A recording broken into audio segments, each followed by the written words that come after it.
నమస్తే, నేను మీ Gopi. Welcome back to our channel. ఈరోజు మనతో వచ్చరికి ఒక సామాన్య వ్యక్తి అని చెప్పుకోవచ్చు. సో అతను అడుగుదాము, ఎందుకంటే ఆంధ్రప్రదేశ్లో వైజాగ్ రాజధాని అయితే బాగుంటుందా, లేకపోతే అమరావతి రాజధానిగా ఉంటే బాగుంటుంది అనేది ఈ విషయాన్ని ఒక సామాన్య వ్యక్తితో మాట్లాడదాము. ఆంధ్రప్రదేశ్లో కేవలం రాజధాని కాన్సెప్ట్ మీదే ఈసారి టీడీపీ గవర్నమెంట్, జనసేన గవర్నమెంట్, అదేవిధంగా బీజేపీ పార్టీ మూడు కూటమిగా ఏర్పడి ఈసారి గవర్నమెంట్ ఫామ్ చేసింది. కేవలం రాజధాని అనే ఒక కాన్సెప్ట్ అడ్డం పెట్టుకొని, బట్ మళ్ళీ అదే రాజధాని కోసం జనసేన వాళ్ళు అమరావతి రాజధాని సరైనది కాదు అంటున్నారు. దానికి నువ్వేం చెప్తావు? అంటే అమరావతి రాజధాని అనేది యాక్చువల్లీ అది కాన్సెప్ట్ కరెక్టే. ఎందుకంటే మనోడు జగన్ ఉన్నప్పుడు రుషికొండ క్యాపిటల్ అది ఇది అని అన్నాడు. సో ఎందుకు అంటే దాంతో పోల్చుకుంటే యాక్చువల్లీ విజయవాడే ఎంతైనా ఏపీలో నెంబర్ 1 స్పాట్ కాబట్టి అక్కడ మనం క్యాపిటల్ ఫామ్ చేయడం కరెక్ట్. అంటే చంద్రబాబు పాలసీ ఏదైతే ఉందో నాకు తెలిసి అదే బెస్ట్ కంపేర్ టు మన పాత రాజకీయ నాయకులు జగన్ ఏదైనా ప్లానింగ్ అయినా ఏదైనా చూసుకుంటే ఎందుకో ఇదే బెస్ట్ అన్నట్టు. ఇప్పుడు ప్రజెంట్ విజయవాడ ఇది అమరావతి కాన్సెప్టే బెస్ట్ అన్నట్టు. అది అంటే మరి జనసేన నాయకులు ఏమంటున్నారంటే మరలా వైజాగ్ అయితే బాగుంటుంది, ఒకసారి మళ్ళీ ఆలోచించుకోండి అని చెప్తున్నాడు.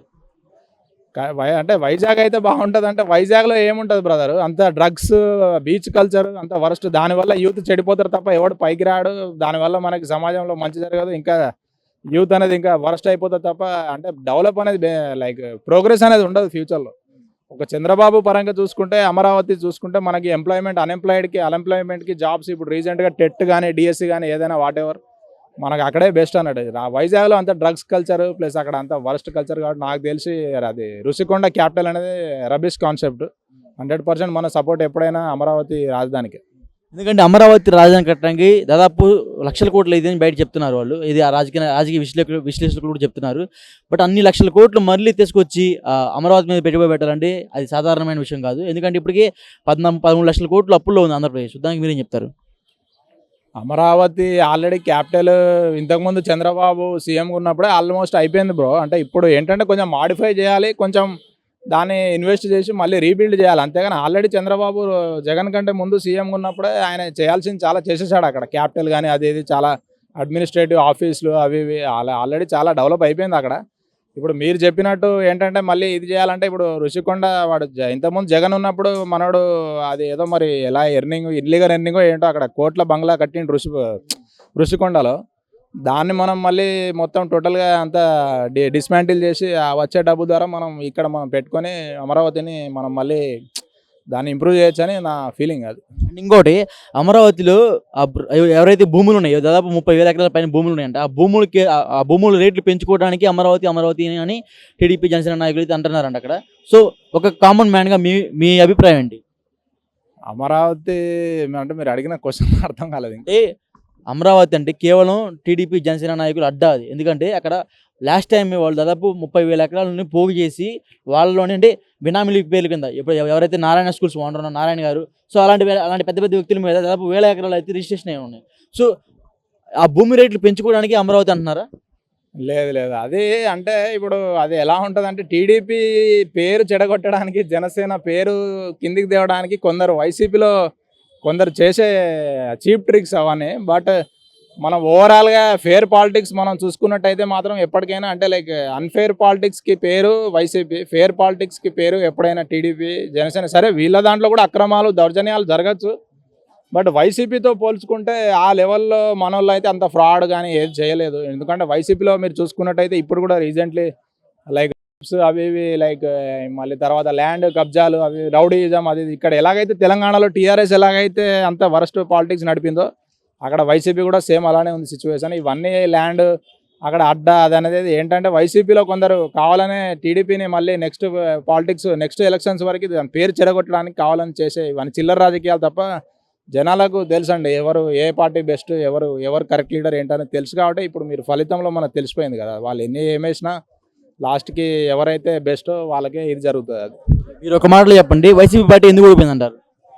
వైసీపీ పార్టీ ఓడిపోవడానికి చాలా కారణాలు ఉన్నాయి. బట్ మెయిన్ కారణాలు ఏంటంటే కొన్ని వాళ్ళ అధికార బలంతో అధికార పొగరుతోని రౌడీయిజాలు, మానభంగాలు, తర్వాత పేద ప్రజలని బెదిరించి దోచుకోవడం కానీ దోపిడీ కానీ ఆ పాలన ఏదైతే ఉందో సేమ్ ఇక్కడ టీఆర్ఎస్ ఎలాగైతే అధికారంలో ఉన్నప్పుడు వాళ్ళు ఎలా రెచ్చిపోయారో సో అక్కడ కూడా అదే పరిస్థితి వైసీపీ. సో దానివల్ల వీళ్ళకి మైనస్ అయింది ఎఫెక్ట్. అలా కాకుండా జగన్ కూడా ఏంటంటే మెయిన్గా పిల్లల ఎడ్యుకేషన్ మీద చేశాడు స్కీమ్స్ తప్ప వేరే ఇంకెక్కడ ఏం అన్నారు కూడా ఎక్కడ ఏం చేయలేదు.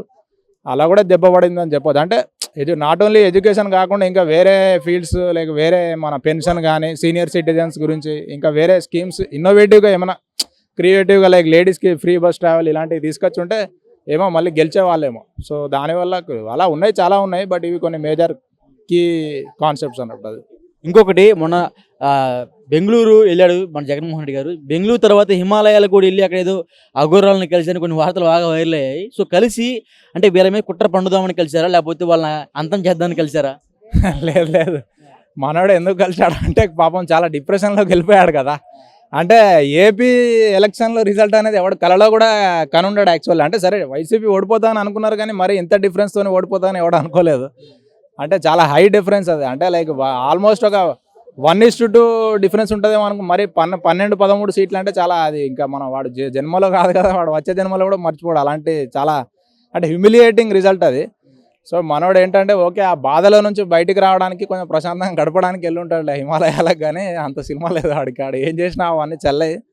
ఇంకా మీరు ఎంత ఏం చేసుకున్నా నెక్స్ట్ 5 years వరకు టీడీపీ మన పవన్ కళ్యాణ్ ఇద్దరు కలిసి కుమ్మేస్తారు. కాబట్టి ఇంకా జగన్ ఏదో అలా రిలాక్స్ అవ్వడానికి కొంచెం మెంటల్ డిప్రెషన్లో బయట రావడానికి అలా వెళ్ళొచ్చు అంతే. యూఎస్ కానీ హిమాలయాస్ ఇది అంతే వేస్ట్ బ్రో. ఇంకా అయిపోయింది వాడిది, ఇంకేం ఉండదు. అది ఏమున్నా నెక్స్ట్ ఎలక్షన్లో చూపెట్టాలి వాడి దమ్ము. ఇంకా అప్పటి వరకు మనోడు ఏది చెల్లదు. కొన్ని వార్తలు బాగా నడుస్తున్నాయి, ఆయన పార్టీ కాంగ్రెస్ పార్టీలోకి విలీనం చేస్తున్నట్టు కొన్ని వార్తలు బాగా వైరల్ అవుతున్నాయి. సో దాంట్లో మీ ఉద్దేశం ఏంటి దాని మీద? లేదు అంటే అది అవును, ఇప్పుడు ఉంటాయి బ్రో. అంటే బయట రకరకాలు 100 మాటలు మనకి వినిపిస్తాయి, డిఫరెంట్ సోర్సెస్ ఉంటాయి, ఏదో ఉంటాయి. బట్ వాళ్ళ పార్టీ అనేది ఎప్పుడు కూడా నాకు తెలిసి ఏ పార్టీతోని లైక్ మింగిల్ అనేది అవ్వదు, అంటే విలీనం అనేది అవ్వదు. వైసీపీ అనేది చాలా పవర్ఫుల్ పార్టీ. అంటే ఈరోజు అధికారంలో లేకపోవచ్చు, బట్ అది ఎంతైనా ఒక one of the most powerful. ఇప్పుడు టీఆర్ఎస్ ఎలాగైతే తెలంగాణలో ఆ ఓన్ ట్రేడ్ మార్క్ ఎంత, దానికి ఎలా అయితే నేమ్ ఎలా ఉందో, వైసీపీ కూడా ఒక బ్రాండ్ అన్నట్టు అక్కడ. అంటే వైసీపీ ఎవరితోనే మిక్స్ అవ్వదు నాకు తెలిసి. మ్యాక్సిమం అయితే 99% మిక్స్ అవ్వదు. ఎంత పెద్ద ఆఫర్ వచ్చినా మోడీ నుంచి అయినా ఎవరి నుంచి అయినా వాళ్ళు సోలోగా ఫైట్ చేస్తారు. అదంతా నాకు తెలిసి ఫేక్, అంటే లైక్ అంటే ఫాల్స్ రూమర్స్ అవన్నీ. అది దాంతోనే ఏమి ఉండదని నా అభిప్రాయం. అది అమల్లోకి వస్తుంది, ఎందుకంటే అది వాడు ఇచ్చాడు కాబట్టి. అంటే చంద్రబాబు పవన్ కళ్యాణ్ హామీ ఇచ్చారు కాబట్టి ఇంకా 100% అది ఈరోజు కాకపోయినా ఇంకా వచ్చే 2-3 నెలల్లో అయినా 100% అది ఎగ్జిక్యూట్ అయిపోతుంది. And free bus travel compulsory అయిపోతుంది ఏపీలో. ఇంకొకటి జగన్మోహన్ రెడ్డి గారు ఓడిపోక ముందు ఒక మాట చెప్పారు, చంద్రబాబు గారు ప్రవేశపెట్టిన పథకాలు అంత సామాన్యంగా ప్రజలకు అందించలేరు, ఎందుకంటే అది టూ మచ్ ఆఫ్ బడ్జెట్. ప్రతి నెల దాదాపు ఒక 20,000 కోట్లు ప్రజల అకౌంట్లో వేయాలి. అలాంటి సమయంలో అన్ని డబ్బులు ఎక్కడి నుంచి తెస్తారని జగన్ రెడ్డి గారు అన్నారు. మరలా ఇప్పుడు చంద్రబాబు గారు కూడా అంత డబ్బు మేము వేయలేము అన్నట్టుగానే మాట్లాడుతున్నారు. దానికి మీరేమంటారు? ఎవరు చంద్రబాబు మాట్లాడుతున్నాడా అన్నట్టుగా మాట్లాడుతున్నారు. లేదు అంటే ఇప్పుడు ఎంతైనా మనోళ్ళు ఇప్పుడు రూలింగ్ పార్టీ, ఇప్పుడు జనసేన టీడీపీ రూలింగ్ పార్టీ కాబట్టి వాళ్ళకి ఆటోమేటిక్గా సెంట్రల్ నుంచి స్టేట్ నుంచి ఫండ్స్ వస్తాయి. మోడీతోని కూడా మంచి ఏలియన్స్ ఉంది మనకి ఎన్డీఏ ప్రభుత్వంతో. కాబట్టి ఎన్ని కోట్లున్నా ఏమున్నా ఎంత ఫైనాన్షియల్గా ఎలాంటి ఇష్యూ ఉన్నా కానీ అన్నీ క్లియర్ అయిపోతాయి. ఎందుకంటే మోడీ అండ ఉన్నాక ఇంకా మనకి వాళ్ళకి ఏం బాధ చెప్పు. అంటే డబ్బుల పరంగా ఏం ప్రాబ్లం ఉండదు. అది ఏంటంటే సరే వాళ్ళ గవర్నమెంట్ని డౌన్ చేయడానికి ఈ జగన్ వైసీపీ వాళ్ళు ఏదో చెప్తా ఉంటారు, అది ఇది అమలు చేయరు, అంటే అంత మీ దగ్గర అంత డబ్బు ఉందా అని. కానీ ఇప్పుడు రాజకీయాల్లో డబ్బు లేని వాళ్ళు ఎవరు ఉండరండి. అంటే ఇప్పుడు ఎవరి ఆశ వానికి ఉంటుంది. సరే వానికి పైనుంచి ఇప్పుడు ఎంతైనా సీఎం ఒక డిప్యూటీ సీఎం కాబట్టి వాళ్ళకి ఏలియన్స్ నుంచి వస్తాయి డబ్బులు 100%. వాళ్ళు ఇచ్చిన ఏదైనా హామీ అయినా ఏదైనా, అది రిగార్డింగ్ డబ్బు అయినా ల్యాండ్ అయినా పెన్షన్ అయినా ఏదైనా, అవన్నీ చివరి వరకు అవి విజయవంతంగా అన్నీ అమలు చేస్తారు. మీరు కావాలంటే చూడాలి, ఓపిక ఉండాలి మనుషులకు అంతే. మనం తొందరపడి ఎవరిని జడ్జ్ చేయకూడదు. మీరు ఒక 2-3 సంవత్సరాలు చూశాక ఆ క్వశ్చన్స్ అడగండి, జనాలను అడగమనండి, అప్పుడు మనం ఇద్దాం ఆన్సర్. మనం ఇప్పుడే ఫామ్ అయిన గవర్నమెంట్ని పట్టుకొని అది చేయదు ఇది చేయదు అంటే అది రాంగ్. అది ఇంకొకటి bro, last time Jaganmohan Reddy గారి ప్రభుత్వంలో ఒక్కొక్క మనిషి మీద దాదాపు 2 లక్షల రూపాయలు అప్పు ఉంది రాష్ట్ర ప్రభుత్వం మొత్తమే కలిపి అని చెప్పారు. ఈ ప్రభుత్వంలో ఇంకా పెరిగే అవకాశం ఉందని చెప్తున్నారు, దానికి మీరేం చెప్తారు? పెరిగే అవకాశం ఉందంటే చెప్పలేము. అంటే ఇప్పుడు మీరు చెప్పినట్టు రాజకీయాలు ఎలా ఉంటాయంటే ఓట్ల కోసం ముందు 100 మాట్లాడతారు, తర్వాత ఎవరి క్యారెక్టర్ ఏంటో, ఎవరి బిహేవియర్ ఎలా ఉంటుందో, ఎవడు ఎలా బయటపడతాడో ఏంటో మనకు అర్థం కాదు. బట్ ఒకటైతే ఖచ్చితంగా చెప్పదు, అంటే వైసీపీ ప్రభుత్వంలో జరిగినంత దౌర్జన్యాలు అంత దారుణాలు అయితే ఈ ప్రభుత్వంలో అయితే జరగదని చెప్పొచ్చు. అంటే టీడీపీలో కూడా దొంగలు ఉండొచ్చు, దీంట్లో కూడా క్రిమినల్స్ రౌడీస్ ఉండొచ్చు. బట్ ఎంతైనా ఆ గవర్నమెంట్లో ఉన్నంత దారుణాలు, అప్పుడు జరిగినంత అకృత్యాలు ఇప్పుడు జరిగాయని మనం కోరుకుందాం అంటే ఆశిద్దాం. అది అంటే మనం 100% తెలుసు టీడీపీ ఎంతైనా కొంచెం మన రికార్డ్ చూసుకుంటే వైసీపీ అంత దౌర్జన్యం అయితే కాదులేండి, కొంచెం పర్లేదు, అదైతే చెప్పొచ్చు క్లియర్. ఓకే, ఓవరాల్గా చంద్రబాబు గారు అదేవిధంగా పవన్ కళ్యాణ్ గారు ప్రవేశపెట్టిన పథకాల మీద మీరు ఒక మాటలు చెప్పండి, ఏం చెప్తారు? చంద్రబాబు పవన్ కళ్యాణ్ ప్రవేశపెట్టిన పథకాల మీద ఒక మాట చెప్పాలంటే అంటే చాలా మంచి పని అనే చెప్పాలి. బట్ ఏంటంటే ఒక మాట ఏంటంటే ఒక ఇండియన్ సిటిజన్గా, ఒక సిటిజన్ రెండు తెలుగు రాష్ట్రాల్లో ఉన్న సిటిజన్గా నేను చెప్పే మాట అంటే ఎవరైనా ఇస్తారండి పథకాలు, హామీలు, మైకులు పట్టుకొని మాట్లాడితే అయిపోదు కదా. ఆ ఇచ్చిన మాట మీద ఇచ్చిన హామీని ఎప్పుడైతే నెరవేరుస్తాడో వాడు అసలైన రాజకీయుడు. అసలైన మన ఒక జనాలు కోరుకునేది కూడా అదే. ఏదైనా రాజకీయ హామీ అది ఏదైతే నువ్వు ఎప్పుడైతే నెరవేరుస్తావో అదే నీకు నీ లైఫ్లో ఒక బెస్ట్ అకంప్లిష్మెంట్. అంటే అదే ఏదో ఓట్ల కోసం, ఏదో గెలుపు కోసం ఏదో 4 మాటలు మాట్లాడి తర్వాత వెళ్ళి కూర్చుంటే ఇంకా నెక్స్ట్ టైం జనాలకి ఏం చేయాలో తెలుసు. ఎవరి ఫ్యూచర్ ఏంటో మన చేతిలో ఉంటుంది కాబట్టి మనకు తెలుసు. అది ఏదైనా మీరు ఇచ్చే హామీ ఏదైనా నెరవేర్చాలి. ఒక పేదవానికి ఎవడైతే కరెక్ట్ హెల్ప్ చేసి టైంలో వాడిని ఆదుకొని వాడిని మంచి స్థాయికి తీస్తాడో వాడు అసలైన రాజకీయుడు. అది అంటే ఇంకొకటి, జగన్మోహన్ రెడ్డి గారు ఉన్నప్పుడు వచ్చిన పథకాలే సోమరిపోతులు జనాలు చేసి ఆల్రెడీ